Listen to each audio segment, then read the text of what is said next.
What's the big idea?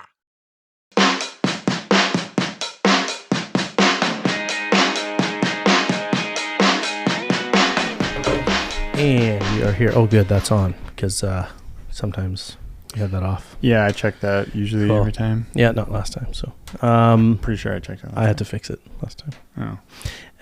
And we're here. Episode number 34. Athlete number, Eric? Nothing? Wait, I should know this. Yeah, we don't have anything. 34. Because you're always thinking about hockey. Yeah, I And know. if you think about basketball or football. Wait, 34 is friggin' Kobe, isn't it? Oh, my God. That was bad. That was very bad. Kobe was 24 and 8. Dang, that's really embarrassing. We And just you lost call a lot and you of call viewers. yourself It's embarrassing. Call I don't know myself what you what? call it. I What don't do I call myself? a Jersey player guy. Wait, wasn't Charles Barkley? Charles Oh. Barkley was 34. A lot of running backs, a lot of NFL running backs like Thurman Thomas. You don't even know who that is. Did you look this up? No, I didn't. Honestly, I just thought of it right now. All right. I even had a hard time remembering what number we were on. Yeah. Yep, 34. Okay, and this topic is, Eric, you want to do the introduction? What's this topic? This topic is why indoor players need beach volleyball. Yes, every indoor player Bam. should play beach volleyball. And we're going to talk about why a lot of coaches talk negatively about beach volleyball. I can't believe I got Kobe's jersey wrong. I was like, I knew it ended in a 4. Let it go, Eric. I know, it's embarrassing. Be like Elsa. Let it go. Okay. I wonder if the people know that I was a professional Broadway singer before I started to do this. Don't. Do you think anybody saw me on Broadway? What are you laughing at? Nothing. So we're gonna go over the Why every indoor volleyball player should play beach volleyball. Yeah. And we're going against what coaches often say to their players. So maybe we'll start with that. So why is it, Eric, that so many coaches tell their players not to play beach volleyball? right. This is go. just myth busting. So let's start with what they say first of all. Yeah. Not what they mean, because we know what they mean under the surface. right. Oh yeah. So okay. why do they say it? Do you know? Have you heard coaches say it? You might not have heard coaches say it. I haven't personally. I have. Yes, I know you have, but I can imagine why they would say it. Yes. Well, not the real Right. on the surface. Yes. What are they saying? They saying you're. Did you say they saying? Yeah, I did. Sorry. They are saying. They would say things like, the big one is that you're going to develop bad habits. It's always that. So I've heard that, again, not to me personally, but even when, I'm still playing beach, but even when I was just getting into it, talking about it with other fellow teammates who I played indoor with or other people I played against, like why they are not playing it. And it would always came down to that they were told they were going to develop bad habits. So what bad habits might a coach be talking about? I think, and again, this is, it's irrational, but they think their players are going to come back and just be making roll shots all the time, or they're not going to be, they're going to forget how to tip or something. Yeah. Or it's probably like, so deep dish setting, they think their setting's going to go out the window. Right. It's like, oh, you know a skill and you learn another one and you're just going to forget this other one. It's kind of, again, Confusion. it's illogical. But yeah, it's the bad habits, but now let's think of the reason where. Well, can you think of more bad habits though? More bad habits would be, I don't know, maybe you get too aggressive in your passing because you're always used to taking that ball and your lanes are bigger. So now you're going to be, So the other one might be, you might be ended up taking too much on defense or out of position. Yeah. You'll be all over the court. Right. And that actually, there is some truth to that. Do you think so? Well, again, we need to talk about it a little bit. Yes, we do. We need to talk about it a little bit because it's actually like a good thing in a way when, because this happened to me as well when I first got into beach and then got back into indoor. I started like digging up way more on the court. And it's just because partly if I don't have that aggression in my defensive, the people adjacent to me, like all my teammates, you pick up on that. And then if the ball's coming over and you don't think they're going to get it, well, you're going to go for it. Right. So in a way, it also kind of ups the level of everyone else. Now you're getting off topic. All right. Here. Well, I just want to talk. I know. Stop censoring me.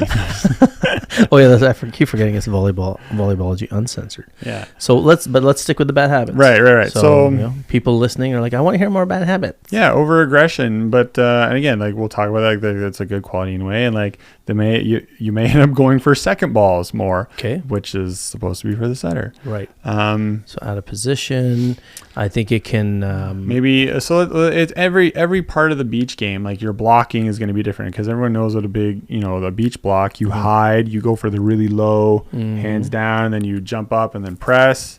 So, well, I mean, yeah, and also your defending will change.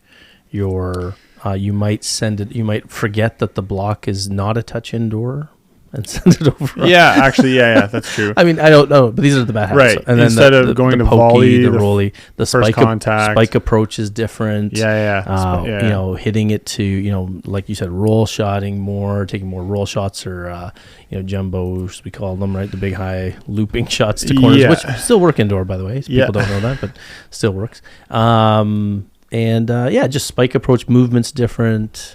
But I think the big one is like forget to tip. The other one I think we forgot is the taking serve with your hands, right? Like people will stop face passing on serve receive. Which on the beach you can't really cleanly. You can take it with your hands, but it's very frowned upon because the low likelihood of taking it out clean on a hard serve. So but some people mistake that. When we played beach, it was never done, and you couldn't even volley a free ball. It was legal then as well. It's not in the rule book. Yeah, just for people listening, you can volley a free ball in beach volleyball, but a serve.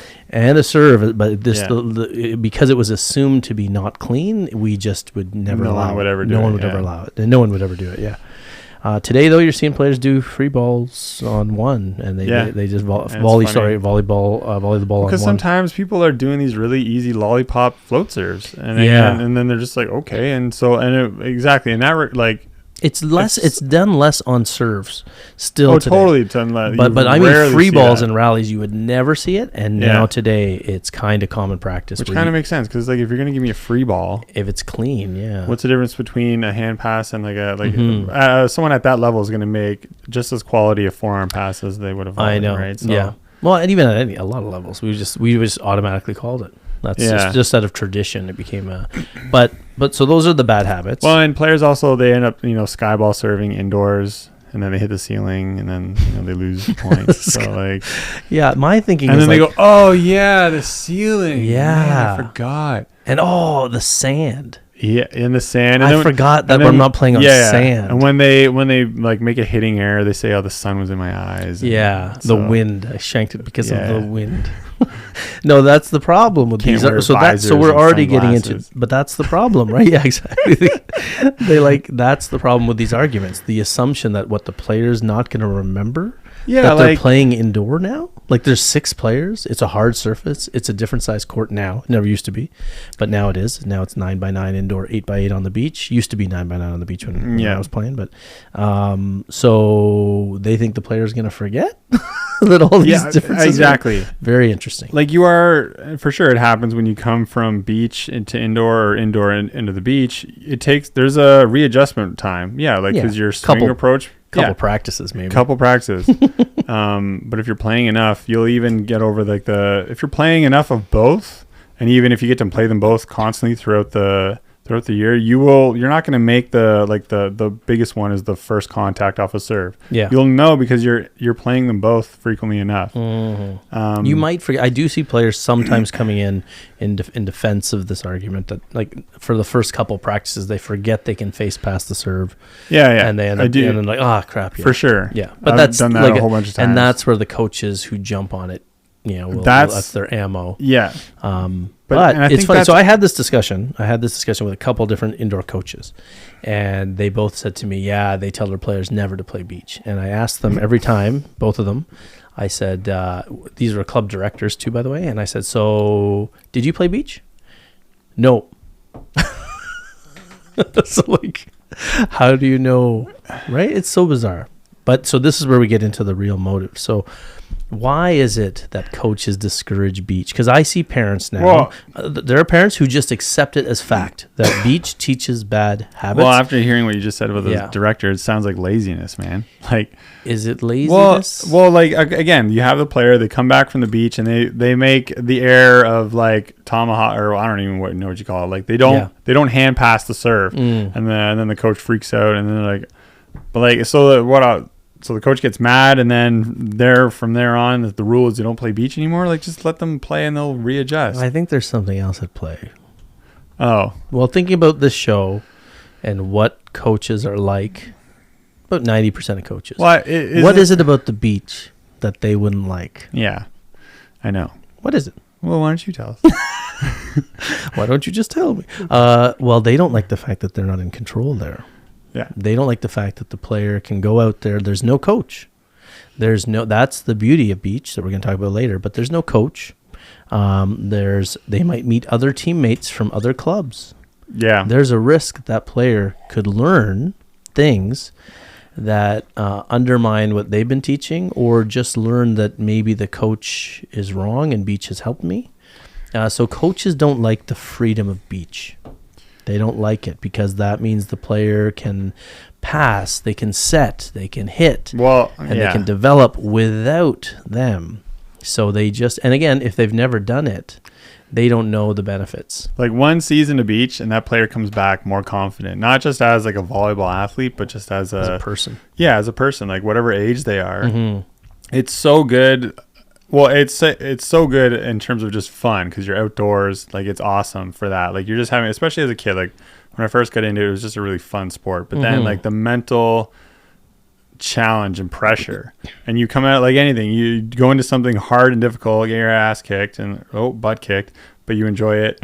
And it's really fun. That's just a great, mental strength. Yeah. What's the way to say it? Mental training. Yeah. It's the ultimate mental training. Right. And then, so if you come back and you're more confident, I mean, a good coach should love that, would love that, right? And not be threatened by it. Yeah. They have an instant leader on their team already, and then the other players on the court are just going to absorb off of that. But what if their beach partner is from a different club, and then they lose that player to another club? Again, it shouldn't matter. Any good coach would love that as well. Exactly.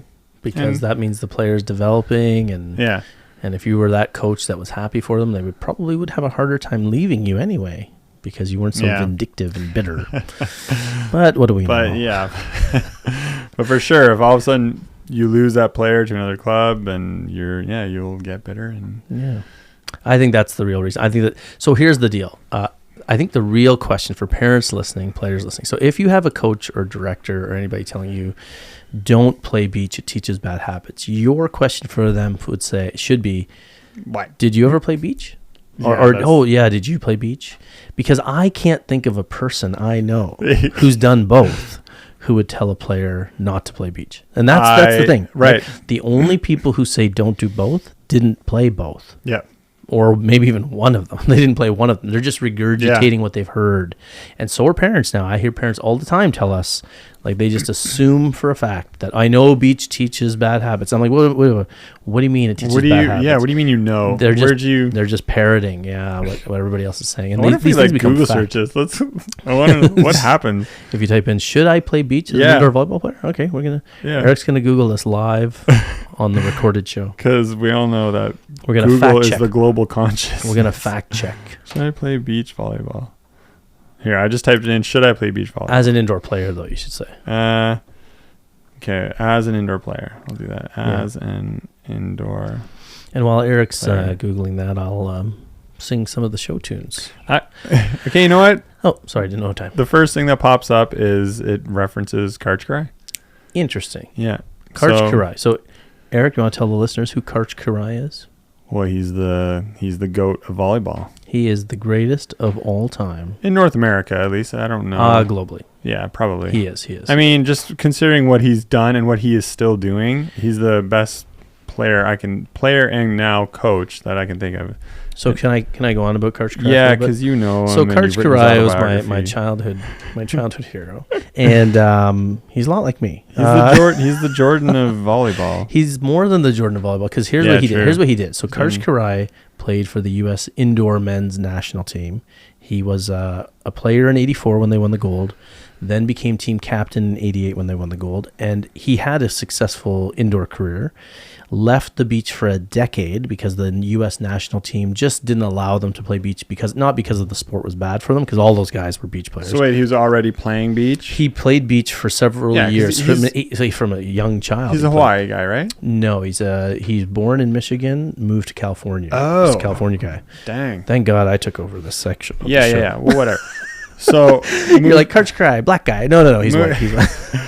Moved to California when he was a teenager? Yeah, when he was very young. His dad moved from Michigan to California. So then, of course, you would have been playing beach at a young age there. He started as an 11-year-old. So when he was 11, he played in men's tournaments with his dad. Because it's hard to find an adult beach partner. His dad was like a Hungarian national team player, junior national team player. Yeah. And his dad, they left Hungary because of persecution, communism, like the revolution. His dad had to either he was going to be thrown in jail probably. So he ran to the U.S. They're kind of like, not refugees, but it was a political thing. So, and then Karch, as an 11-year-old, would play against grown men in beach tournaments. Okay? That's crazy. And then he played indoor as well too. But so the story is, so he was playing playing beach while he was in college and playing for your UCLA, I believe it was. I think. Yeah, right? Yeah, UCLA. So. Yeah, UCLA, 100%. And then he went, when he got sort of in the national team program for indoor men's, they forbid beach, not because it was bad for them, but because the timetable didn't work. They had to do a lot of summer qualification, a lot of workouts all summer, which is different. That they want focus on one, just like eventually the beach players will just focus on beach and don't do indoor too. But so Karch was becoming this great young beach player, left the beach for a decade to do the indoor national team, won 2 gold medals in the Olympics. And then he returned to the beach after, and then became the all-time winningest player on the AVP. There was a rivalry. He was already like age 35. Yeah, well, he was like definitely. No, I think he was in his early 30s. Yeah. Because he was very young when he was with the national team for his first. Didn't he 84. play till he was like 40 as well? He played until he was like 46. I think it was like the last beach tournament was That's like wild. 46. Damaged shoulder, had a lot of post-sur. But anyway, so then he went back to the beach and still became the all-time winningest player in the U.S. by a mile. Yeah. And Phil's not even close to him. Phil Dalhausser's still not close to him. He's the next closest, but he's like... Yeah, St. John Smith is who Karch passed. But so this guy took a decade off beach volleyball and still owns the record by a mile. Imagine if he stayed on the beach the whole time. And then he became the first gold medalist on the beach too. So he's the only player in Olympic history, in world, that's why I was saying the world. He's the only player in international volleyball to win indoor gold and beach gold. And now the guy's gone and won an indoor gold as a coach of the women's national team. Just unheard of. So he was picked by the FIVB international body as the player of the millennium, the century, player of the century. So when was that? Around 2000. Oh. You know, they do that. Well, I thought, okay, never mind. So because he won his gold on the beach in 96 too. So we're going to talk about the benefit of beach having on your indoor game, but I'm sure we can make, Nope. You're not going to say indoor benefits to beach? Yeah. No. Why not? Doesn't work that way. Well, why not? Well, because every indoor player goes on the beach absolutely sucks until they work at it. Yeah, but I mean they bring core skills. I know that doesn't count. They get destroyed. Yeah, I know they get destroyed. So here's your proof. Sorry, I didn't mean to. No. But the thing is, of course, if they only start as an indoor player and then they go to that's literally a new sport. Of course, they're not going to be as good. Yep. But I mean, say they started as a beach player. They're only a beach player. Okay. Right, and then they go and they learn indoor, and then they play indoor. You're. I'm just walking through this. You're walking. Yeah. You're hearing my mental thoughts. Yeah. I can see the argument. And then they go back to the beach. Is that going to bring anything good to their beach game? I don't think so. No, because it's such it's such a battle on the beach. I mean, I probably know the answers. You do. Well, here's the proof. So if you get a group of beach players, okay, just beach players, let's say, right? Everybody for first of all, I know. Everybody starts indoor.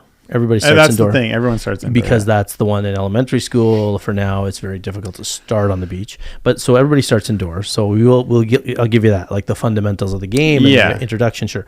But if you take a group of beach players who haven't played indoor in a decade and put them up, put 6 great beach players against 6 great indoor players, I think that the beach players will beat them all. Yep. Even if you play 6 on 6. It's funny. I guess not at the very highest level. It might be tricky. You know, like if you get like the national team of the U.S. indoor, or like, you know, France or something against the national beach guy, the best beach guy. Well, they would lose that. Yeah, the indoor guys would win that. Would the best 100%. The indoor guys would lose? The indoor guys would win. I think in that, because that level of training is different. But if you take let's well, but the thing is, so let's see. So who would have won? It's just the systems of volleyball. You're going from these players, these beach players are playing in a format of 2s. Okay, and then all of a sudden you put them into a 6-man format. Like, how much time are you going to give them for them to have a coach to work on their systems, to work on their offense? Tricks, you know, it's just like if they have some time to develop like their fast offense and all this stuff, then for sure. But if you just throw them into it, like, the France national team will just eat them up. Or here's a better question: what? Yeah, that's because there's so much going on. Right? Yeah, but if you just take so let's suppose you take everybody. Let's suppose all these beach players were indoor players. Okay, how many players on the French national team are the best indoor players in the world? Play beach at some point in their lives. I don't know. I would like to know. Interesting, eh? It's got to be high. I mean, look at some of the strongest historical indoor countries: United States, Brazil, right? Yeah. There's a lot of Japan's getting there now. But in terms of strong in both indoor and beach, we're probably getting down a rabbit hole. But like the U.S. strong in indoor and beach, Brazil strong in indoor and beach. That's what I was getting at, because those historically strong indoor teams probably have a good beach system. Yeah. That let those players, that's where they spend their summers. Brazil that's where, for sure would. Well, all the Cal guys, right? All the players in the U.S. who are Hawaii. Look at all the players from Hawaii who are indoor studs. Yeah. And California. A lot of them are playing on the AVP right now. Yeah, they're monster indoor players, right? Yeah. Because of the beach. So this is what we're getting at here. So the reason why the beach players will, so all things being equal, so if you have a bunch of beach guys who are playing indoor players, but they also play beach, that team of indoor players who also play beach will destroy the players who just play indoor and don't play beach. We agree with that, right? Yeah. So that's what we're getting at here. And why is it? So we talked about why coaches discourage it, what they say, and we talked about the real motives for coaching. I think the real motive is that they haven't done it, 1, and 2, there's a little bit of, you're giving up control of your athlete, because a lot of clubs feel they own players, and beach is all about freedom. So I was talking with one of the Canadian icons of beach, and he said that's why he went to the beach, because there was no coach. Yeah. He was at the end of his bench, and this guy won a bronze in the Olympics, by the way, right?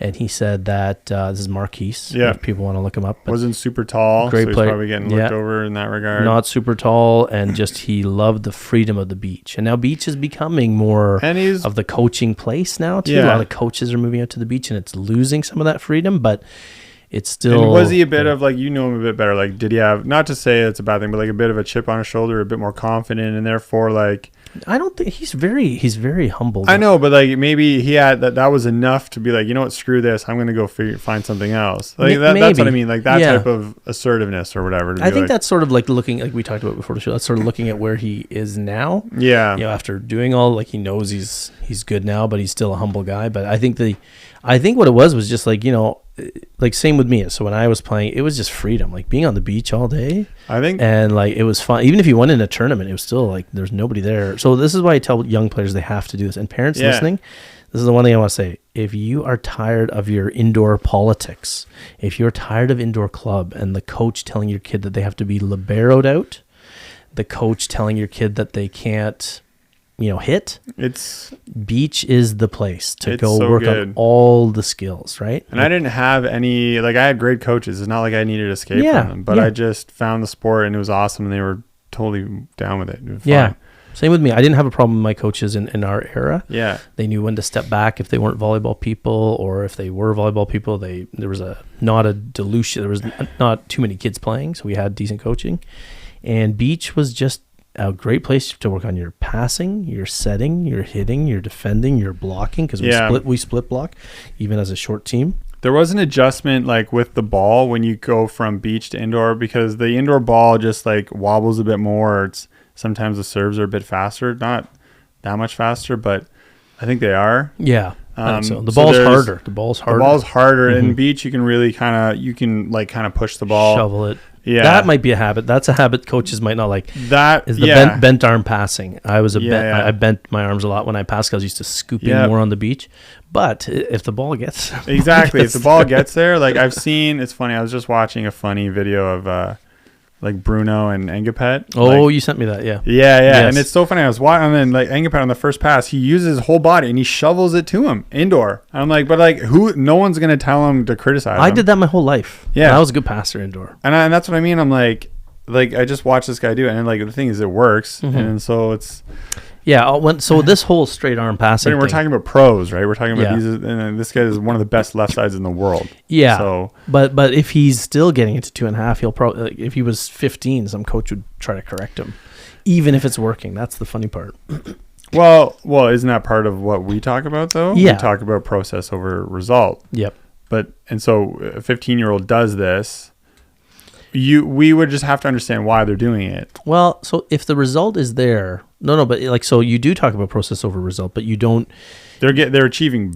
Yeah. They're achieving the result. Yeah. But it doesn't look the best. No, but that's not what we mean. Process doesn't mean look. Process means taking the failures on the way to building something better. I would assume that it means Unlearning. that they have learned the basics and to understand, to have that basic level of control, to then understand what this, like, all of a sudden doing that is, adding that into it, right? So to me, it's fine as long as I understand that player knows what the core fundamentals come from. Yeah. And they're adding that on top of it. If the player doesn't have, so like, let's put it this way. So if you encounter, you know what I mean? Like intentional versus unintentional swing of the arms. And there's a time to fix things and there's a time not to. So if it's a 12-year-old or 13-year-old who's not getting results and using bad form, then you have to get the form. But if it's a 15-year-old player who's getting the result all the time, what's the problem? Yeah. No, I agree. I agree. If you're seeing them in certain situations where they're not getting the result because they're bending their arms, that's different. But if they're taking a ball outside their body and able to hook it back to 2.5 really nicely, there's no need to correct it. This is where coaches get caught up. Coaches get caught up in like overcorrecting things. Like, so again, once a player hits 15 or 16, so so Phil Dalhausser, right? Yeah. His whole career, he's tossed his spin serve, sorry. Yeah. He tosses it with his left hand. Yeah. Okay. I did this when I was young, and I found out that that's technically wrong.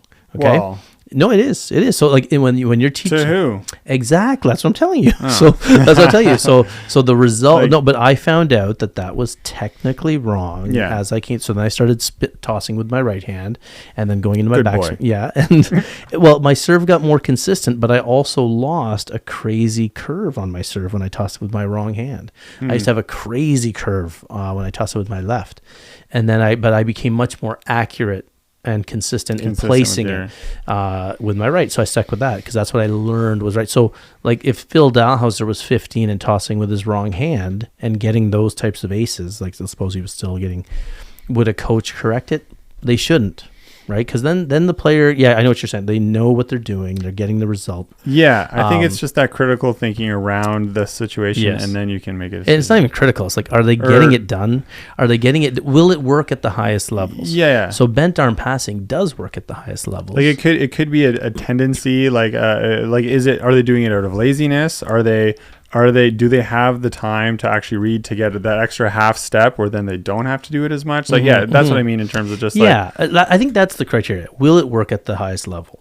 And that's where the problem is that coaches come in and they don't know what the higher levels are, right? They haven't faced a really monster spin serve. This is an interesting topic though, because we've mentioned this before. Certain pros in volleyball and other sports, they will have their unique things about them, their unique way of doing it. And that's maybe part of the reason why they are so excellent, right? And it may not be the way that it's taught to like a 10-year-old or something, but it's the way they're doing it, and no one's going to correct it, obviously, because once it hits a certain stage, they're killing it by doing so, right? So a lot of players have bad form in all sports, but the coaches luckily didn't change it. But so I think the criteria, though, like just to get back to this beach indoor thing, is like, so like let's suppose it is bent arm passing. If you have a player who's getting the result, because don't forget, process over results is true as long as what they're doing isn't going to hold them back from developing further. Yeah. Right. And I don't think a bent arm pass, because I did it my whole life, all the way through post-secondary,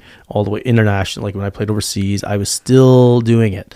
And to me, it gave me greater, you know what it was for me? It was relaxed passing. Yeah. So like a lot of players with stiff arm passing, I found, and it came from beach. I didn't even think about it, but I was a bent arm relaxed passer, because I remember watching some guys when I was on the beach and watching some older guys who were better than me when I was a teenager, and I was like, man, they're so relaxed when they pass. I'm always uptight. Yeah. And then I shanked a lot, or I shanked more. So then I just started relaxing more, and then the bent arm came because I was just like, oh, I'll follow through to 2.5, or follow through to the middle, I should say, right, on the beach. And then indoor, I had that same relaxed mentality. It led to me face passing a lot more too, by the way, because a lot of people get locked in on the forearm indoor, and they're passing in their chest, where I was like, no, I'm just going to relax and face pass it. I'm going to step up early and face pass. So the relaxation led to the bent arm, and that's where, like, you know, it made me a better passer. Because I was loose. Yeah. Kind of like the same thing on a dig, right? Well, like these days, right, when you're scooping, you don't want to be a tense digger. You want to exhale when you dig, so you're like relaxed. I think I was taught bent arm as well, unintentionally, because I don't know if you ever played beach, but he just knew I think it started from the defensive point, J, like he would just teach you to J up the ball, because he just wanted the ball up. So the best thing, interesting, eh? Yeah, he taught everyone to just J the ball. There was a time where people were teaching that. Yeah. The board. It's funny. I've had and seen coaches who like would put boards, like, you know, Dauber would put boards on kids' arms, like 2x4s to keep them straight. Yeah. And then you had other coaches who wanted you to totally. Yeah. He was all about the J. Yeah. Yeah, I was too. I don't know why. Oh yeah, I guess because it looks like a J or whatever. But then, and I think that as soon as you get to learn that, because then you start to understand what happens, like when someone's attacking the ball and they have the top spin. Now you're Jing it. You see the result. Jing it is the hand gesture of hooking the ball. Yeah, hooking underneath the ball, almost putting a backspin on it. So and then it doesn't go over that way. Yeah, it also prevented overpass. Yeah. Yeah. And now you get reps like that. Now you can try that off of a serve. The same thing. I mean, less likely to do it off a spin serve because you want it to get. You should be able to get it closer to the net, but then you can try it off of that's another reason why the J disappeared, probably because the spin serve became more prevalent after they got rid of the you wouldn't be Jing a spin serve anyways, though. That's what I'm saying to you. Right. So that's what I mean. So when they got rid of side out volleyball, then the J became less relevant on serve receive, because now it's just a touch. A spin serve hits your arms, and you don't want to put any follow through on it. Yeah. Because that's what it was. Even so 99, 2000 is when they got rid of the side out scoring, and the serves became, and they allowed the let serve, and that gave the green light to servers to just hammer it as hard as they want, hit the tape, who cares? Because in the old days, people don't know this, but pre 1999, if your serve hit the tape, then your team lost the serve. You didn't lose a point, but the other team got the ball. That was the old school side out volleyball. But I still think that the relaxed arm motion. Anyway, we're off topic, but these are part of the bad habits that coaches talk about from the beach. And but again, if they haven't played both, then I don't think they're qualified to talk about it. They're not qualified to talk about it. Right. Yeah. So let's get back to what this before we went down this. I mean, it is relevant, but Eric always pulls us off topic. No, I'm bringing us back. So if I was doing this show alone, it'd be 15 minutes. No, just kidding. Why is beach so much better? Why is it beneficial? Why are beach players better? Like, why does beach benefit indoor versus the other way around? Right. I think there's an argument to be made, maybe versus the power. The benefit of power of an indoor swing. That's the only thing I can think of right now, but everything else is in favor of beach. And what do you mean the power? You don't think a beach player? Oh no, I do. But speak like for yourself. I'm talking. No, you know what it is? I'll tell you what it is. It's because all the sand, man. I'm telling you, that's what I was gonna say. Everything is harder. The sand is like you're in a increased gravity zone. You've got the sun, you've got the wind. So earth, wind, and fire. You're better at balancing and orienting yourself on the court. You're going to have greater awareness. Just like a goaltender is aware of where their posts are in the corners and everything. You're getting in my camera with your hand waving. Oh, sorry. And on the beach, you're going to be spinning around a lot more because you do a lot of sets. How dare you block? Oh, sorry. I didn't mean to put my hand in your camera. Sorry. I didn't mean to. I'm just going to move over here. Let's face the wall. Anyway, so how you were saying that the whole environment is more difficult. Yeah. So then how could... And then, of course, it's going to be and like the indoor, hard surface, and hard hitter, and springy. Hard hitter on the indoor court can't even jump if they haven't, you know what I mean? Yeah. So the sand is the training. Like, so someone asked me online the other day, someone said we actually came up, somebody was asking online about should my kid play beach? And that in that post, they actually referenced, I know it teaches bad habits, so I already accepted those facts. Wow. And then I commented, like, you should definitely get them on the beach because it's mental training, it's physical training, all in one. It's freedom too.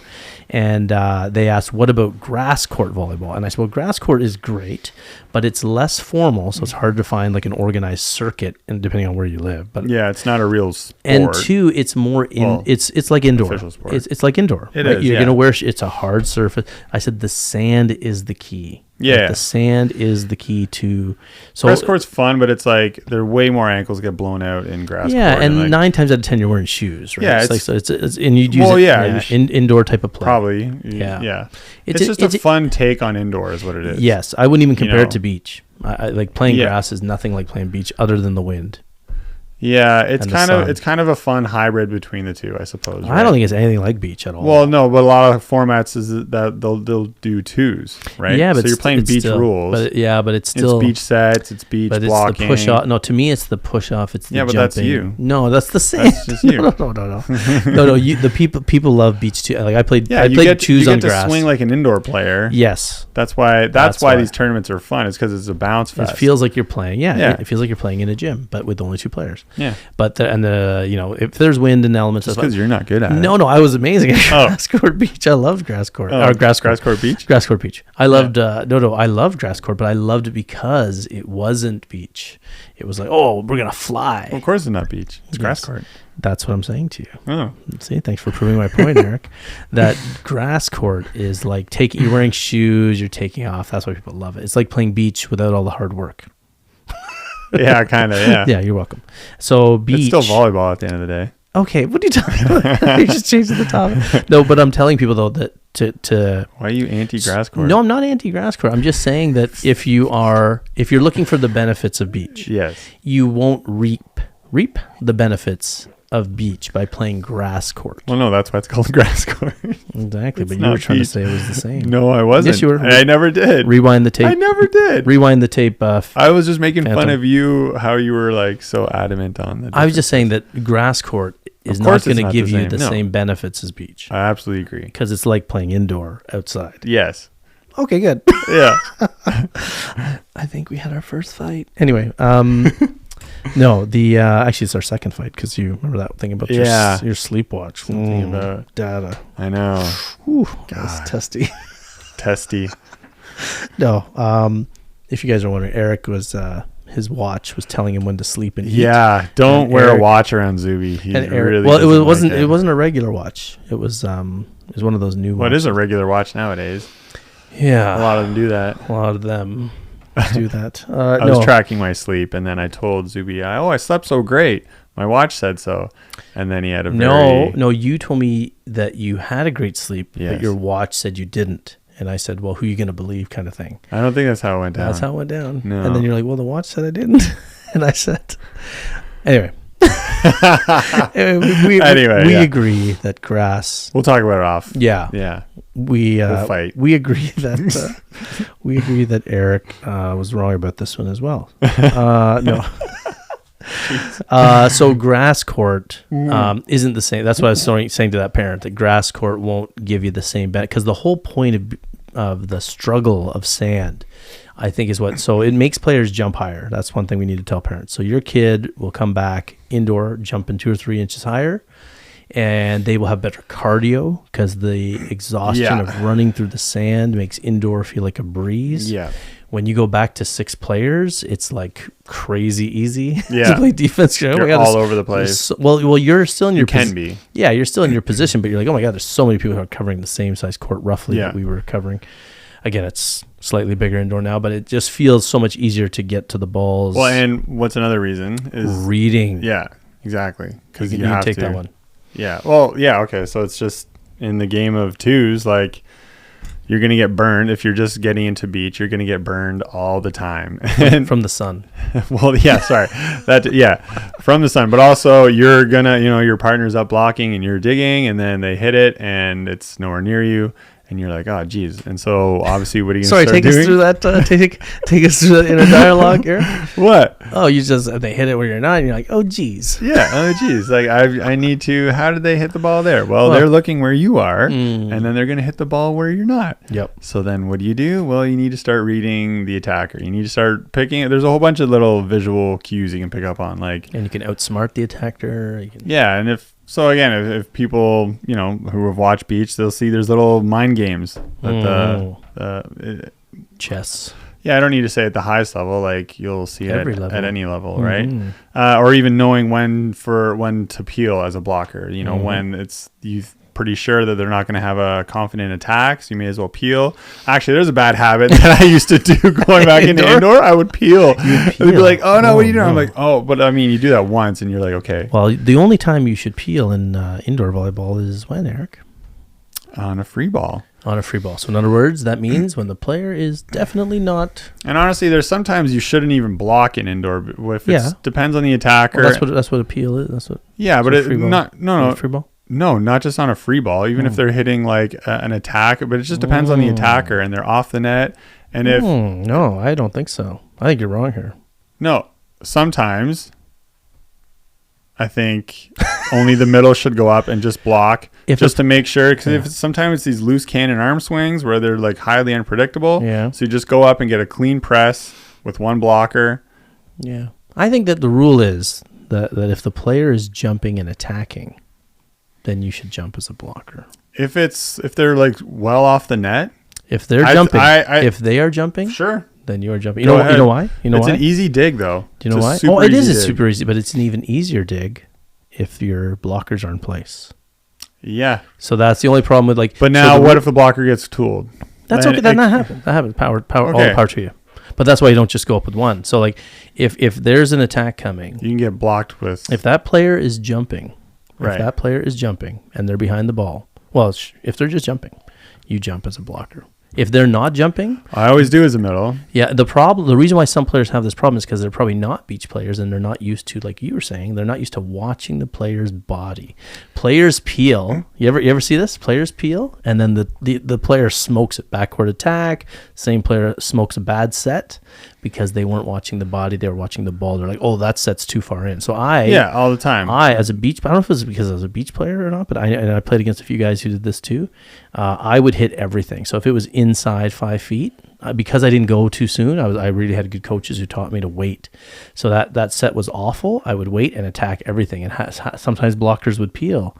And I'm like, they don't play beach because they don't watch what the hitter's doing. They're not watching the body. They're not watching the ball. Now on the beach you might peel because there's two of you and the set's off or weird because that's just a better percentage. But indoor, when there's 6 people, if you see that player jumping, blockers should stay in place because that helps backcourt defenders have lane. Like now they know where to stand and where not to stand. For sure. Whereas if you leave them, if the blocker leaves, now everybody's just in no man's land, right? Because that player's swinging deep. Sure. And then that's why it's so like in indoor. It's like so important that you take away the attacker's space, and so you have to see if they're attacking. And but I'm glad. I think I'm just I'm glad you learned something here today. Sorry. No, but that's just I just think it's a good rule of thumb indoors. So I just want to. Sure. Yeah.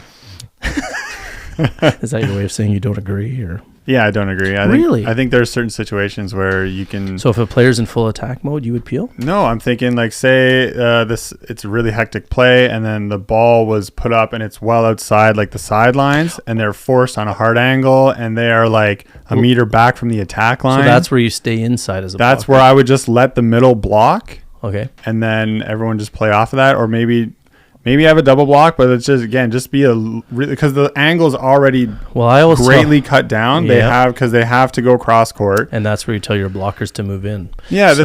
Sorry, I know the reason why I said don't block is because I just played a men's tournament and we have a bunch of guys who I think I know what you're talking about. Make bad blocking, who don't press properly, and so I don't agree. So you know what? I don't agree with not blocking. But there is a time I'm gonna agree with you now, because there is a time where I'll pull my hands out of the way, where I know that you're already up in the air. I'm in the air, and I know that hitter's toast. Yeah, and I'll pull my hands out of the way because I know it's going 50 feet over my head out of bounds, and they're not going to tool me. That's where you. But you're right. But you're not peeling. Yeah, you don't. Yeah, peel, you're not. That's only watch like when a blocker's watching the hitter and they know that this ball is not hittable. And in indoor, you can't really peel anyways because there's someone's already in that position. Yeah, it's more so just free ball. You're just standing there. Yeah. You would never peel indoor. You would just stay on the ground, or you just stand on the ground and maybe get the net roll back up for a free ball. Yeah. Because you're not going to be a defender. But we say peel in beach because you're going to be digging up something if you're peeling. But this past weekend, we're playing a men's tournament again. Like we're all out of 4 years out of post-secondary, right? We're starting to make bad habits and actually we have one guy who's our middle who's just a basketball guy, and he gets tooled a lot just because he's late he's athletic, but he just doesn't have the art of blocking down yet because it literally is an art. He's late pressing, he's not looking at the ball. Gotcha. And then when he does press properly, looks great, but he's just off by say a half foot, and then he's getting tooled on the sides. And that poor guy is now crying while he's listening to this in his car. Way to go, Eric. And then he doesn't listen to the show. And then we have guys in the backcourt saying just don't block on that guy. Right, that's different. Right? Yeah, that's different.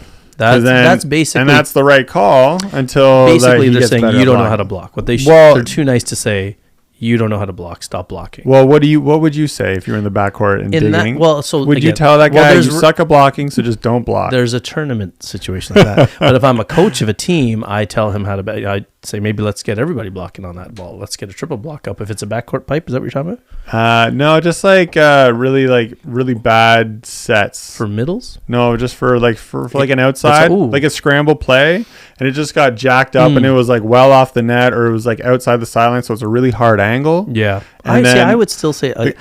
I agree. I think other blockers should support him. Because I know you can get a good clean block, and just you don't have to reach for the ball and press properly. You should not get tooled. Right, and then but see, you could also argue that if the other blockers stay up with him, then the tool doesn't happen too, right? Some support. Yeah, exactly. The tool goes off both blockers now. Yeah, if the block is insane. So that's why. But I'm also still right. But a great hitter can always still tool a block. Yes. That's the other crazy thing. That's but then honestly, more huge credit to that attacker who's tooling a block 4 meters off the net, 3 meters off the net. Yeah. That's amazing. That's, I don't think it's amazing. I think it's just a player. It is amazing. I think it's just a player who waits around and always stays behind the ball. It's a player who doesn't start their approach too soon. Just because they're behind the ball, that's how you crank a ball. A lot of things. That's how you crank a ball. You stay behind the ball. You can't crank a ball if you're not behind the ball. No, but of course, that's just such a simple. Yeah, so that's why I'm saying it's not amazing, like you said. You're welcome. Okay. You're such an asshole. No. You don't think that you can hit a ball off the net well, right? You can hit a ball. Yeah, I can hit a ball. So it's not amazing. But to intentionally tool a block off high hands, it's not that easy to do. On a bad blocker? I don't know. Why is this such a... I'm just saying though that it's that's why you should always. You should always block. I just think it's a good attack. It is a good attack, and it's a player who waited. It's a player who waited. That's all it is. So well-coached players do that. Well-coached players will wait so they can crank it. Yeah, and that's why blockers have to stick around. You're not going to be able to do it if you're in front of the ball, because you need the ball. You need to be behind it so you can see the ball and the block, and then just aim and rip and see what happens. Yeah, and the cool thing is you hope that the other team bails. You hope that they don't. They do think it's a free ball because they're not beach players.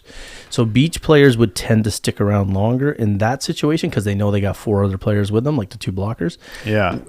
And beach players would also in the backcourt read so much better. So when I started playing beach, it made my indoor game so much better because everything felt like slow motion. Yeah. Because you have so much more time indoor. Even though the ball is getting cranked and the game's much faster, because beach is so much watching the player's body. It's like being a soccer. Remember we thought that soccer contributed to our beach playing? Remember, because in soccer you're reading a player, like you're reading when the leg opens up, and that makes you ties in nicely to backcourt defending. I think. I know what you mean. Like the ball can be hit. It typically is hit faster. You get the middle of quicks and stuff like that. But you're already. I don't know what it is. It's probably has you're to looking do at with the angle. footwork, and you're looking at the angle. Already in the you're already in that space because the amount of court you have to cover now is a lot less. So you're just there and so you're covering less court and you're looking at angles. Yeah, that's what I mean. So sometimes I think with you, like you don't like I think like you when you were saying that was so amazing. I think you forget the things that you do as a player too. Like that's how I was getting out there. Right. Okay. Not to bring it up. Sure, but maybe amazing was the wrong word. I just think it's a good attack. You're so nice and humble that way. Yeah, it's all a good right, attack. Just you do that stuff all the time. Can you just?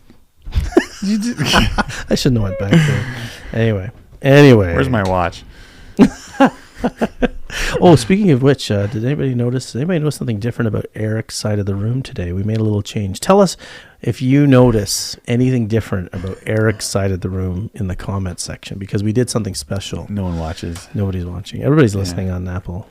Or they're all going to watch right now, and they're like, "Oh, geez, that's what he looks like." Oh man! And this is what I look like. Hello. Jeez. Please don't watch. We're hideous. Anyway, so so benefits. Before we got in that argument, what were we talking about? You were saying something about. No, we were talking about the benefits of beach. So you'll jump higher, you'll be stronger, you'll get mentally tougher there's lots of failure on the beach. Yeah. Lots of failure, right? Like in terms of like you're going to lose a lot of easy points because of roll shots, hits, and that's very difficult to stay up. Like if it's hot out and you're like, getting beat with easy roll shots or like a player that's really hiding their shots well, that's a struggle that you don't get generally indoor, right? Like it's not frequently it's not you specifically failing as much indoor as it is in the beach game where there's only two of you, nobody else to blame, no sub coming in, no coaches calling timeouts like crazy. It's all on you. Yeah, agreed. Would you say if you are like a power player or if you're more of a dynamic, well, I guess would every indoor player be a power player? Because most of the attacks in indoors is an attack. It's not like you're roll shotting. It's not. They start out that way. Yeah. Right. So I have some good friends that switched to beach and they're really great hitters and they were so angry because the other team was just rolling shotting. And destroying them, and they're like calling them wimps. And I was I told them, listen, guys, that's how it works. Yeah. Okay. And then so they peeled. Then they started let's not block these guys. This is the classic indoor transition to beach. Yeah. Let's not block these wimps. They can't bounce on. And then the other team starts cranking. Yeah. They're like, oh, and then they almost got a fist fight with the team because they're like, why don't you swing when we're blocking? Like that's the point. That's the point. Yeah. They just didn't understand it, and they were calling them wimps and worse names than that we don't say on the show. Well, so then that answers my question. Like, is the progression to go from like do power players end up becoming more dynamic in their offense? And if so, why? Is it because of energy conservation? Because as soon as a rally gets going, you're in the sand and it's like the ball goes over the net twice, 3 times, 4 times. You are now like sucking wind. So I could just feel it. Yeah. And then and this is where and then all of a sudden the rallies end because you like didn't have the gas in you to block, or like you tried to rip on it but you didn't jump as high because you're winded and you smash it into the net. You know what I mean? So usually what it is you try to do a clever roll shot and you're so exhausted that it falls short on your own side, and then that's the worst feeling on the beach. Oh. Or like you're so focused on just being offensive and power that you keep banging on it. You keep getting dug. That's frustrating too. Yeah. Like you crank one that you think is a rally killer, and then it's like they dig it no problem, and you're like, oh, it's deflating. And then the mental exhaustion, and then they're gonna roll you one deep. Yeah. And you get it up, and then you're like, just send it over on 2. Send it over on 2 because you don't want your partner to set you anymore. Ooh. So they beat you, expending less energy. That would be awful. Yeah. Well, that's what. Well, so this has been done. So like Steve Timmons, U.S. national team player, high flying killer, right side, right? Yeah, I think so. Or was he a middle? No, he's a right side. Yeah, not a middle, but definitely outside. Steve Timmons. So he started his own beach brand called Red Sand, and he went out to play beach, and he struggled on the beach. Right.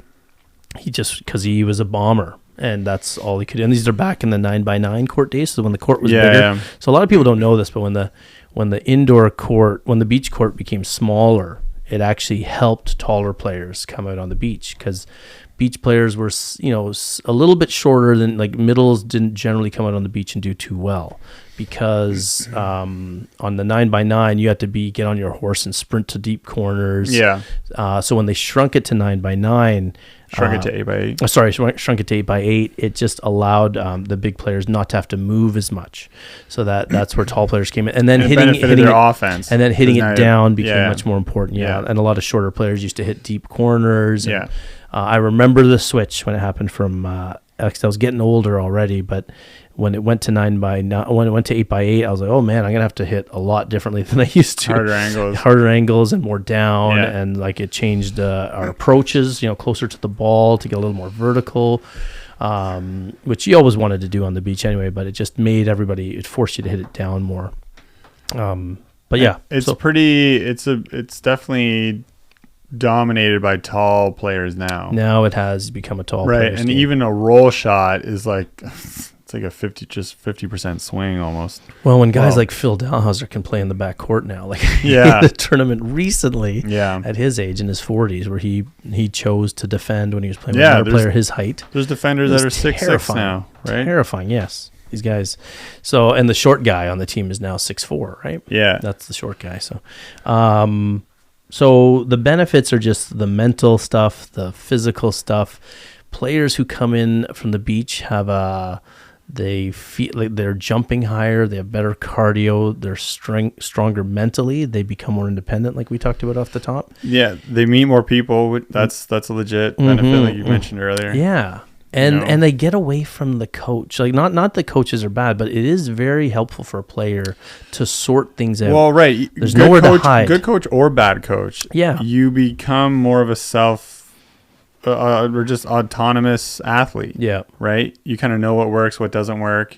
You don't get subbed out too. Like, so, like, there's nowhere to hide on the beach. That's right. Yeah. So like the opposing team. So for people who haven't played beach or parents don't know, like, you can control a rally in beach volleyball so easily. So if Eric's playing with a partner and Eric's the better hitter, I just never serve Erik. Yep. And I serve his partner so tough that he's going to have a hard time even setting Erik on the first ball. A lot of players will set on two, which means that the player's going to pass the ball up, or set the ball, essentially set the serve. Like they get, and so you can control who hits the ball on the beach. Or also, if Eric's having a horrible day passing, the team will just at least they should. This is so funny. Or weak setter. I remember, so we're seeing this now in the international, in the Olympics now. Last couple Olympics, there were players who were having nightmares passing the ball, and teams weren't serving. I don't know where this has gone. I don't know why. I'm sitting at the Olympics. I'm watching these teams, and they're like I'm watching one player shank a ball like crazy, okay, and then they go to the other player afterwards. When we played, it was like you would never stop serving that person until they were crying. As soon as there was blood in the water. And it's to me it's so basic, but even at the highest level, it's almost like they stick to the game plan too much. You know what it is? It's probably coaches, right? There's a coach at that level, maybe, and they don't let them you accidentally serve that great hitter who's shanking. Who cares if they're great? If she or he is a great, keep serving them. Yeah. I'll see commentators too on the F5EB. They'll say this. They'll be like, "Oh, I can't. That must have been a mistake to not serve them." Yeah, but it's happening more and more. And the funny thing is that this is part of the reason why it's so good for your mental training, because one day you will be that person that gets served off the court, and that's why it teaches you to be a better teammate. It hurts so much. Yes, when they just keep going at you. Yeah, and then you're off, and you look at your teammate, and they're just like, and you're like, but then there's a good partnership if you're able to fucking. I almost swore. Oh, you did swear. I mean, that's the second time you swore. The first time was when you called me an a-hole. Well, you could have said sphincter. It was deserved. You could have said sphincter. Yeah. At least it's medical then. Some pride, Sphincter is muscular. More insulting. Well, it's the sphincter is muscular. Hey, that's racist. It's not racist. Maybe yours is. Well, do you poop in the diamonds? But hey, when you're in the movies, you got to bleach that thing. Anyway, so let's. Whoa. This is stop it, Erik. Yeah. So what I was saying was. that when you're getting served like crazy, and you're looking at your partner like, I got dinner tonight. Okay, sorry. Yeah. I'll buy you a beer. Shank. But then the beauty of it is learning how to get through that. Well, and it makes because what it is you have to do these mental resets, and of course we know this in indoor you have to mentally reset. But some days it might not reset. No, exactly. it won't. But you will eventually. Yes. You're going to keep working on it. And what does it teach you? What's the H word? Rhymes with humility. What? Humility? That's what I was thinking. But there you go. How are you tying humility into this? Because then the beauty of it makes you a better person. Because if you are getting served and shanking and letting your teammate down when they're getting right, and this is my daughters go back and forth. My daughters played beach together. Yeah. And I remember they would always blame each other and they get angry. And I say, listen, dummies, it's gonna be you next time. So don't be a jerk to your sister, because then then sure enough it's them the next tournament, or them the next, and then they eventually learn, I better shut up because that could be me. And then you take that into indoor and you become a better player because you've been exposed, right? Yeah. The point is everybody is going to suck at some point. There's going to be a day where you're not hitting well. There's going to be a day where you're not passing well. So when you are the one getting targeted, and because there's nobody there to save you on the beach, you will become so mentally tough, and then you'll have empathy for the teammate when they're the one struggling. Right. Hopefully you're not gloating. That's what's going to allow them to get better. Like if you have a partner that's, I was about to say non-judgmental, but like I think all athletes are kind of judgmental. And I mean, you have to depends. If they're shanking like every point, then obviously you're going to say something. But like it's all season. If they're judging you so hard that all you're worried about is what they're thinking, then that's taking away from your own ability to improve, to actually. So like, again, having a partner who's a little understanding, who's been through that process, that now frees you up to be like, okay, what do I need to do? Why do I keep making a mistake?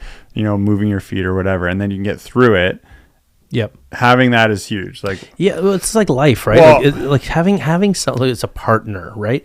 The term beach, we don't say beach teammates, we say beach partner, and that's an important word if you think about it, right? Because we haven't talked about having a bad beach partner. No, but I don't know if we need to in this show. I mean, the point of a beach partner, the reason why it's not called, nobody ever calls it a beach teammate, is because you are, and they even call it, the serve down the middle is still called a hubby wife, because that's the level of communication. That's the level of understanding that needs to be there. And if your partner loses faith in you, or you lose faith in your partner, then it's over. It's done. Yeah, you can't play with each other, because that's what you're like. So seen that. And it happens if one player is making the more of the mistakes, or they just don't jive. Like you can have two great beach players come together, but if they can't form a partnership or a bond, it's over. Yeah. So it's got to be like, that player messes up, high five, don't worry about it, and then hopefully there's an equal share of mess ups, right? Yeah, has to be.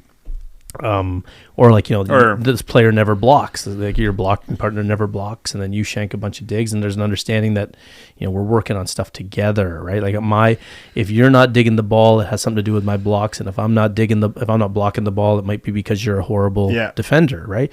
They feed into trying each to other, overcompensate for one another. Or just like if they know that you're not going to get a backcourt defender who's not going to get the ball, then they feel more free range to go anywhere around that block. Yeah. Versus the defenders funnel hitters to blockers and vice versa, right? A lot of people talk about the blocker funneling hitters, but great defenders make players hit into the block more too, because they're trying to do crazier things, right? That partnership, so it makes you a better teammate, makes you more humble. It makes you deal with that mental struggle of like you're just feeling exposed and there's nowhere to hide. Like you can't rotate in a third player. It's so imagine if you could. I could see our society heading there one day.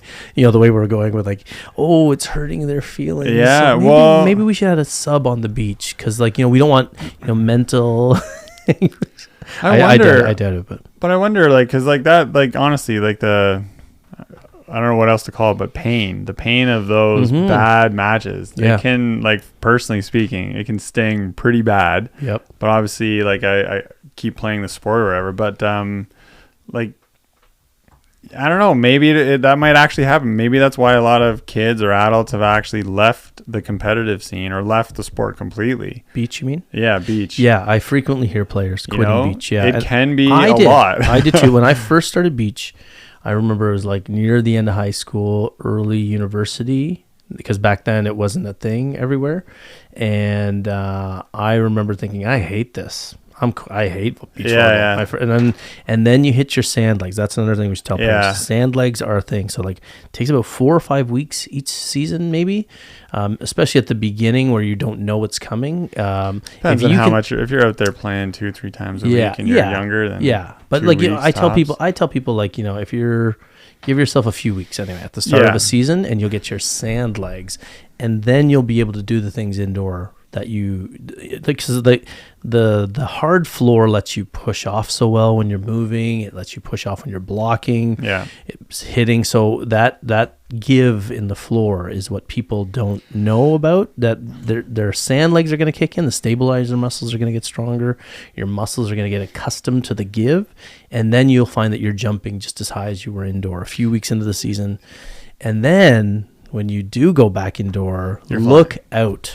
You're just going to be like, oh, it's so easy to jump. It's so easy to hit. So that's the struggle you're talking about that players need to put themselves in. It's kind of cool because this show, we talk all the time about doing hard things, and we talk about in the gym. Beach is the torture. I didn't realize, but it's fun torture. It's fun torture. Fun. That's why every indoor player needs beach. I think it's just more torture as you like maybe get older, maybe more competitive. Because I remember like when I was younger, I was still competitive, but I just had so much fun doing it. It is, but you know what I mean. The torture is that rally we talked about. That's what I mean. Like we loved it, but when you're sucking wind out there and you can't play, or you need to. I remember my story where I was like serving in a pro tournament, and I had to call a timeout on myself because I was cramping after spin serving 4 in a row, and my hands were locking up because I was so dehydrated from diarrhea. Nice. Well, every time I served, there was a trail of chocolate smoke. The front row was gone. No, but I remember I had to drive home. I had to basically IV myself to get rid of that, and it was fun.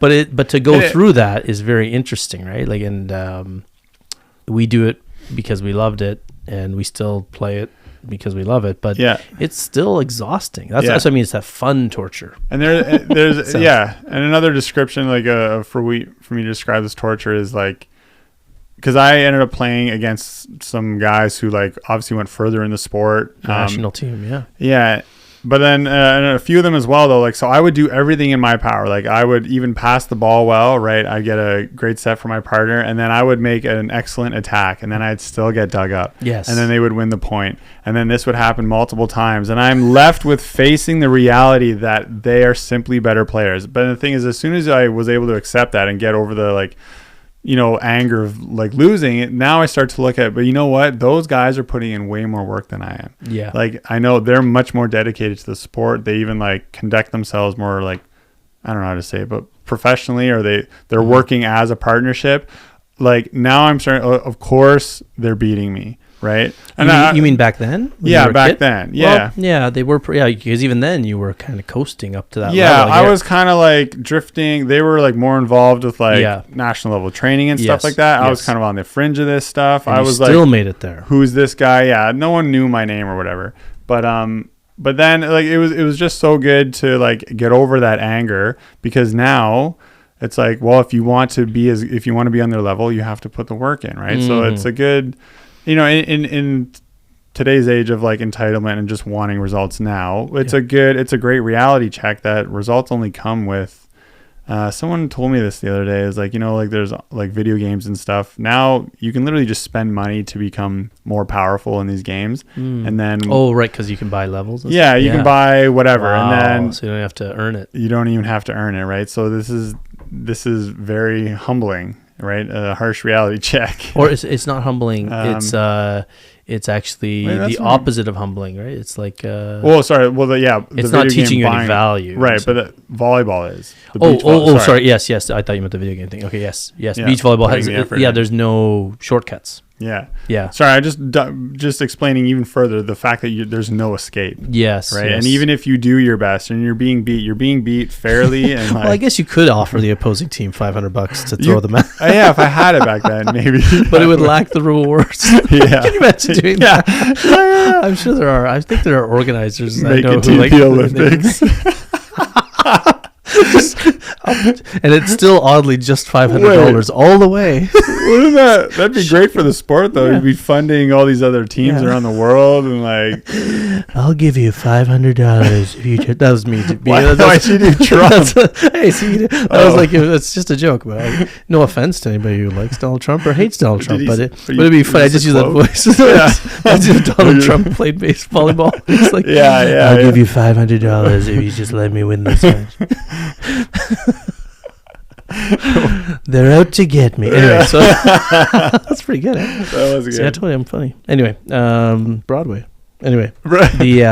No, but beach is so. Jamie Foxx does it best. Jamie Foxx did the best. I'm sort of impersonating Jamie Foxx. Yeah. If anybody hasn't heard Jamie Foxx impersonation, it's too good. Jamie Foxx hospitalized, by the way. Yeah, I know. Baby. Yeah. So I hope he's okay. I'm sure he's listening. Should Jamie.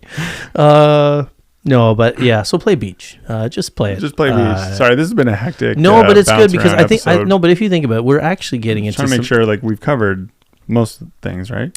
Yeah, the evidence. I think the evidence of beach volleyball success is like every player who's played it has always come back in and done very well. And so I've been to volleyball camps and I've seen the indoor players, right? Yeah. The indoor players always challenge the best indoor players, like the all-star of a camp where they do indoor and beach. We'll play the all-stars of the beach. And every year, the beach players destroy the indoor players. Again, they know indoor volleyball, equal amount of time for training, getting ready for that matchup because they jump higher, they move better, they read better. And I think the volleyball IQ goes up, and they're also, this is the other big one, they're all good at all skills. I don't think we've played that up enough. Sorry, we didn't. We talked about it briefly, but like you get to pass, you get to set, you get to hit. So in those out-of-system plays where random player is like setting the ball, they're going to set it well.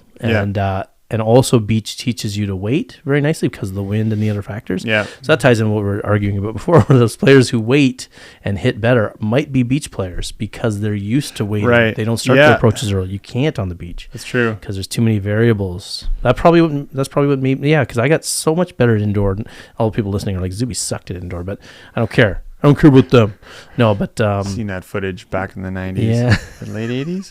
Well, there was the 80s, the 90s, all the hits, right up until today. Hits, that was good. Eh? Big accidental pun. Tunes, big edition. Big shiny tunes. You're dating yourself there. Yeah, that's a 90s compilation. Yeah.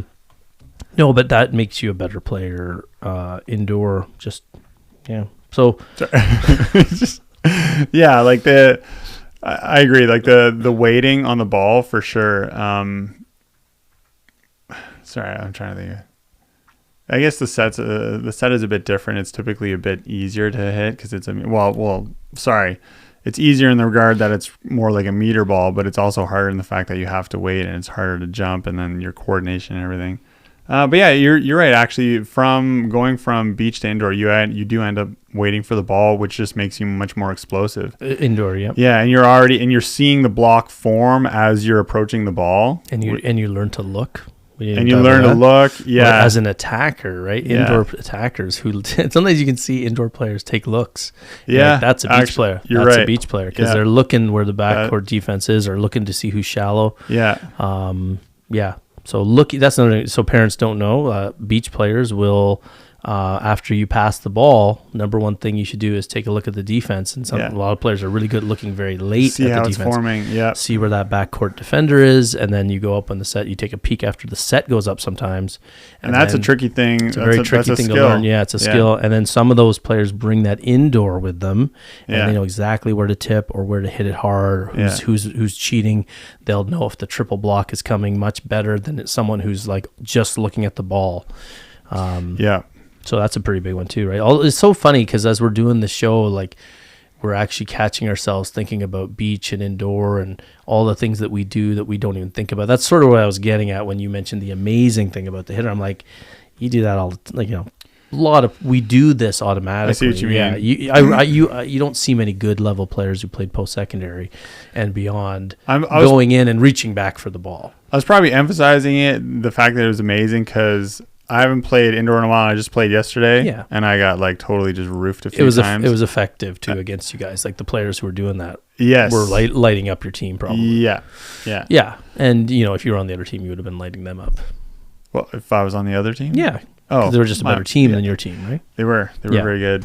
You already said you had a blocker who wasn't really effective. So So man, this guy's killing us. But really, the problem is the person. Those guys literally just finished their season too. Yeah, it was a varsity team. So that chemistry on their side and and a whole year of actually, training. one of my buddies got wrapped on right side. It was like one where he was just like penetrated armpits over. Like as soon as he hit it, it was just like straight down. Yeah. As soon as we were all like, oh, okay, I guess we need to set the ball off the tape. It was a huge stack. It was nice. It was a nice block. And they're so used to like you guys must have looked super predictable to them as a team with no time to work on Bics, backcourt quicks, and and, like they knew where that ball is going, right? Unless you're running some. They pretty much had doubles on us a lot. Well, yeah, exactly. We just weren't passing that well, but we split with them in pool play, and then we lost them in 3. It's just like best 2 out of 3. Oh, you did. So you did. Okay, so you won in. Yeah, you won a set in the final. Oh, okay, good. See, that says a lot. Yeah, there were a lot of bad hand calls. They didn't call themselves. Right. And you guys being older. Right, like I remember when we played some varsity teams, like exhibition matches. Like me and some friends, we had some varsity coaches who would say, "Can you get some buddies together and we'll scrimmage against them?" And then we just destroyed them. But that was, but these guys are up to the best. These guys. And but you will, so you will. Like if you guys had like 3 weeks to practice, you probably would have beat them. I think so. Yeah, because you're stronger. You're men. They're boys. That's how it works. Remember, volleyball peak age 28. 28, probably getting pushed to 30 these days. You know what I mean, with the workouts and hopefully it's 48 because because I'm just about there. I jumped 4 feet lower, but I have a great hit roll shot from sitting on the ground. Yeah, they just sort of cry now. Anyway, is crying a skill? So evidence. I think that's the evidence right there. So parents, like we have to say like there's myths. We understand where they're coming from, but also there is an adjustment period. I think that's all it is. It's just the adjustment period. Like that's what is that at the end of the day. Be careful who's telling you about these bad habits. Like I guarantee you, if they played beach and they played indoor, they will never say to not play beach. Yeah, I haven't met. Guarantee. Yeah. The only people who say don't play beach are the people who didn't play beach. That follows with therefore my they cannot talk about it. Like if you think about it, right, just from a logic point of view too, like okay, ask someone who's done both. If the one led to bad habits indoor, that's the only person you can ask, right? Yeah. And that person will say no chance in hell. Yes, of course, there's a little bit of weirdness first couple games, but overall beach made me a much better indoor player. You know what does suck about the beach? What? You can't use your foam roller or your lacrosse ball. It just. So you're trying to use it on the sand? Well, you're not trying to use it on the water, are you? One time in the sand. Yeah, the noodle in the water doesn't work out. Whoa! Noodle in the water. Well, it's a kid show. If the water's cold, for sure. If the water's cold, the noodle doesn't work in the cold water. That's for sure. Yeah, it doesn't. Yeah, no, it shrinks. Shrinkage. The noodle. Yeah. We're talking about the foam noodle. Yeah. Sunburns suck. So one thing, heat stroke. So I my whole career I struggled. That'll happen. Yeah. I got migraines from the beach a lot, so that I found that if I eat steadily throughout the day, even if I'm not hungry, because you lose your appetite in the sun, but you got to force yourself to eat. That's a huge thing about the sport. Is getting through a tournament that's tough. I remember a tournament where I puked in the sand. Wow, buried it. My teammate dug a hole for me because I was clearly going to puke, and then I kept playing. Wow, that's dangerous. Yeah, that's really dangerous. You did it when you were looking younger. Back, I did that when I was young. Oh yeah, what do you think I did? Yeah, I did it yesterday. Never know. Was that crying? No. No, but then if you eat, force yourself to eat. Dairy is good. Bananas are good. Make sure you get some. Dairy is good. Dairy is good for cramping. So if you have some calcium, if you have some calcium in you, cheese. I feel like on a day where I'm going to be sweating out in the heat, I don't want to eat a lot of dairy. But if you think about it, what does cheese do? Cheese kind of bungs you up, right? So you won't have, it's like sticking a cork up your butt. Well, which I also did. After that day where you had diarrhea, I can understand. Yeah. Speaking like, never again. Never again. I'm gonna keep this crap in me, literally. Oh my god. Anyway, so this show is off the rails. Yeah. So we would recommend. I think that we're wrapping this up, but beach. It makes you a better player all around. It makes you better mentally. Makes you better physically. I think there's something really valuable. One of the things I love about the beach tours that you see is so much of it is parents stay back, coaches stay back. Yeah. Kids go off and do their own thing, and it's really cool.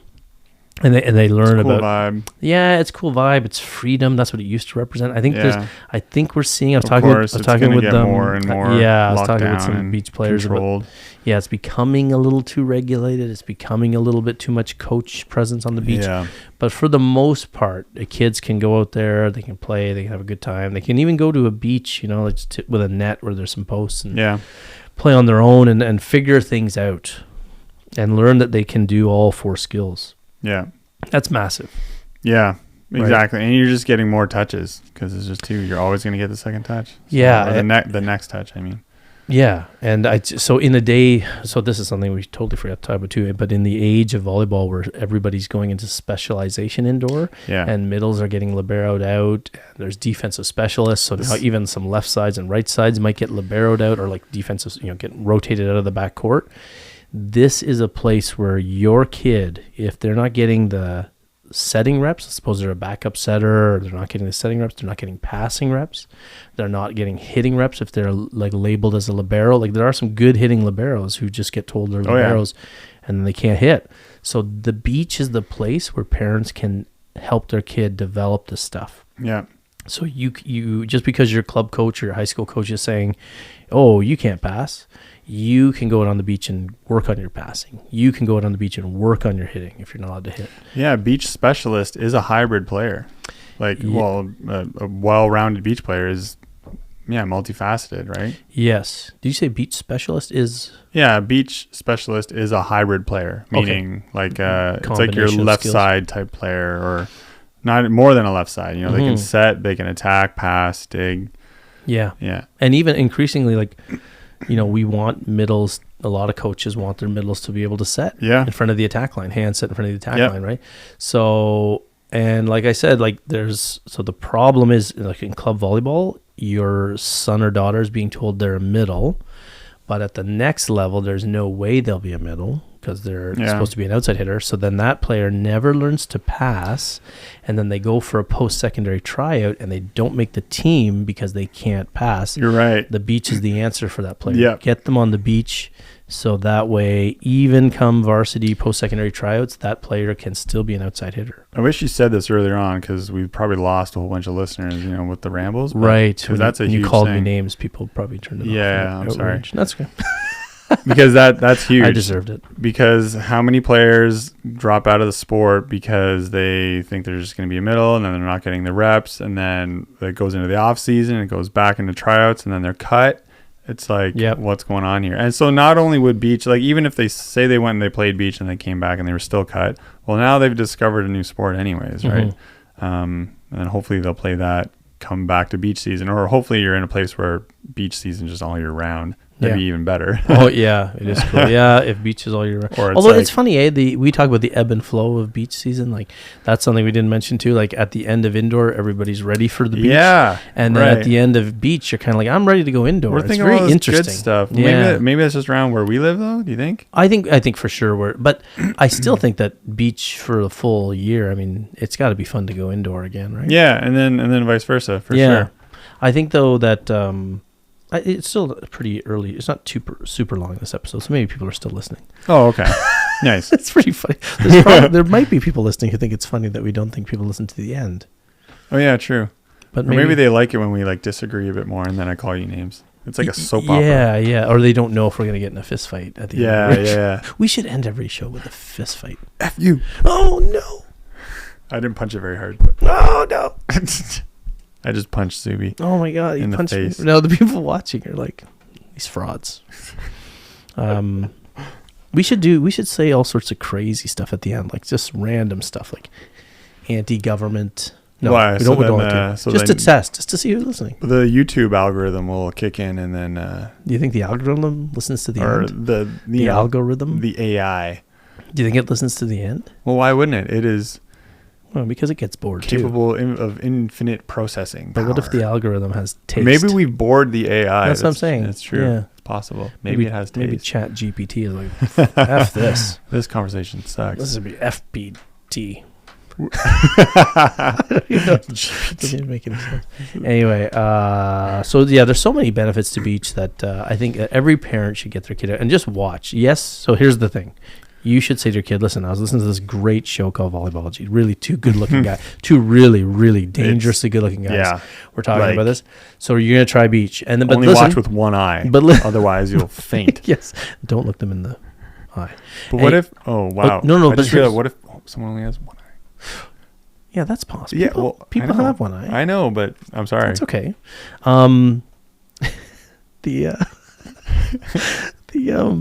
So the idea is that, so here's how it's going to work. You're going to tell your kid to go play beach because you're listening to the show. Yeah. And your kid's like, I don't want to try beach. You're like, screw it. These guys know better than you. Maybe play this episode for them. Okay. Yeah. And then they go to the beach and they hate it. Now, this is the thing. Your kid will hate beach the first time they go out there. Yeah. That's They true. will hate it for the first 3 or 4 weeks. Tell them to try it for a season, like just, a couple months, few months, whatever your Yeah. beach season is. A few weeks, few months. Tell them to stick with it, because this is the thing, right? The whole point is that we are getting a generation of people who quit things too quickly, Yeah. and they don't stick with process. We're getting into all the good stuff at the end. Well, I guess well, it's not that late. we'll upload it backwards. Yeah. Oh, nice. Because that is gonna happen. We can't upload learn. it backwards. You know Oh, that. we can't. No, unless we want to be talking. Can you talk backwards? Can you? Well, I think the trick is to like put on almost when you're talking, you talk like this and make it sound like talking backward, but you're not. Anyway, so the idea, so your kid's gonna try. Stop it, Eric. I'm trying to make a serious sorry. point. There is I don't know how to do it. Did we drink too much coffee or not enough? There's like an accent you can put on, like Yeah, a country's accent. I believe I don't want you. to say which country it is, but there's a country accent. Anyway, Oh, my so goodness. anyway, so your kid's gonna hate it. So make them stick with it, because Yes. you don't want them to give up too quickly. And beach is classic for that.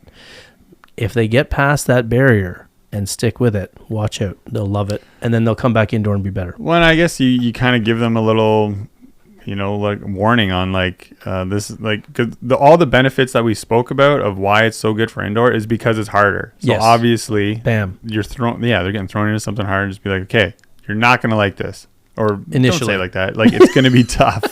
It's gonna be tough, or maybe like some kids will straight up love it. I'm sure. Or what if you make your kid do really horrific things, like clean out the septic tank, or and like then you go play beach. and then you go play beach. And And hey, at Give least you're them- not cleaning out the septic tank. Yes, Right? Give them respite with Perspective. perspective. Did you say respite? Yeah, Hmm. isn't Instead that? of respite?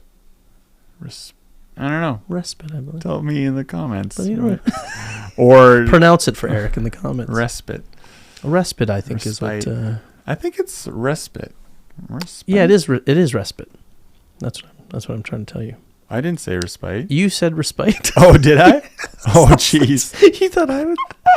Whoops. Oh. Well, I guess you are the language. We should record major. these shows so we can. Did I? Okay. Yeah, you said respite. Yeah. Oh, whoops. Well, It's rewind it. It's pronounced whoops. You can edit it. I can edit this out. Yeah. I'll edit all. Don't worry. I'll edit all of this out, Eric. Here, do you want? Oh, dang. It is respite. Yeah. You knew it was respite. Yeah, I don't know why. Why Whoops. are you acting surprised? Wait, can we go back? I think I said respite. Oh boy, just listen to it like everybody else. My goodness. Back to the watch. Anyway, so play beach and stick with it. If you They're have going to reasons resist. why you shouldn't play beach, let us know in the comments.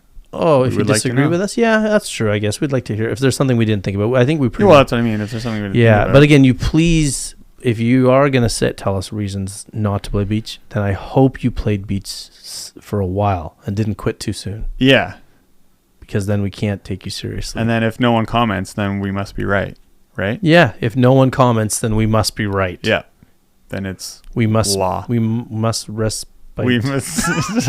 Anyway, on that note, everybody, thanks for listening, and we'll see you, and you'll hear us Yes. next time See and hear us. on Volleyballogy. .com.